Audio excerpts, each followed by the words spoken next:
Welcome to Tradespoon Live TV. My name is Vlad Karpel, and I'm the founder of Tradespoon. And to my left is a good friend of mine, Joe Cusick with MoneyBlock. Joe, how you doing? I'm good. Thanks, Vlad.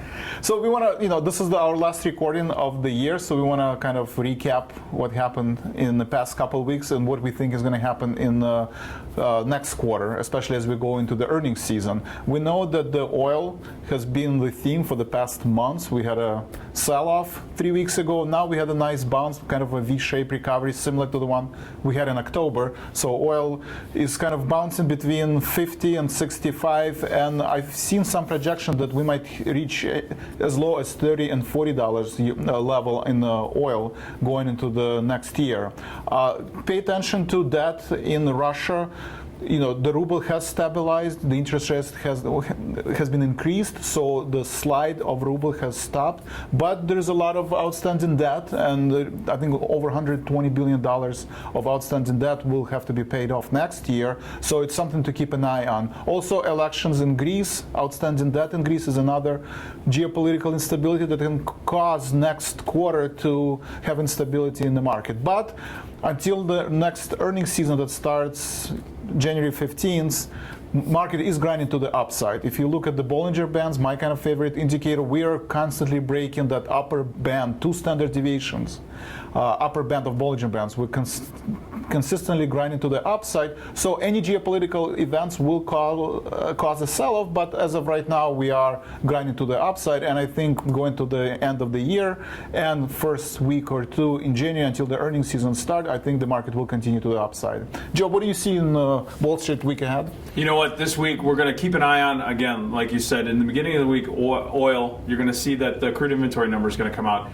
There's actually been in USO, which is the ETF that tracks that, there's been about $1 move that's being priced in, which is about 5% that they're pricing in the potential movement based on where the price of the ETF is right now. That's pretty substantial. And as you said, there are forecasts of potentially $40 crude. It's a stimulus right now for anybody that pays for gas. Bottom line is putting extra dollars in our pockets, which means that you're going to want to watch consumer segments, consumer areas as far as next opportunities going into the first part of 2015. Looking back on 2014, just real quick, this has been an incredible year, one where we've only seen volatility spike about 2 or 3 times. So for any vol traders out there, it's been quite a tough trade this year. I think that's going to change going forward into 2015. You're going to have to be prepared for more volatility going forward. I don't think it's going to be huge, but going forward, I think that's what you're going to have to be paying attention to. Looking again at this week, it's going to be a shortened week. Let's not forget that. We have the New Year's holiday coming up, and we'll be rolling into 2015. There's been a lot of window dressing, light volume, so this grind up is not really a surprise. The volume has been light on the equity side. We're going to see how that plays out for the rest of the week. Watch the spiders when we go into the initial claims and continuing claims. Right now, the spiders, which track the S&P 500, are pricing in right around a 1% move for the week. At the tail end, we're also going to watch. We have pending home sales and consumer spending that's going to be construction spending that's coming up. XHB, which is for the construction, they're pricing in the potential to move about 1.5% this week.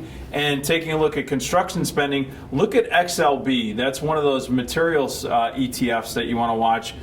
They're pricing in the potential for that ETF to move about 1.5% this week. So while vol and VIX is not really at levels where we would say there is a lot of concern of violent moves, there is some vol being priced into these sectors, and we're seeing sector rotation going into 2015. So you want to keep an eye on that. I know that you've been writing about that a little bit in your blog, so I think you should be paying attention to that towards the end of the year and tail end of 2014, which has been great.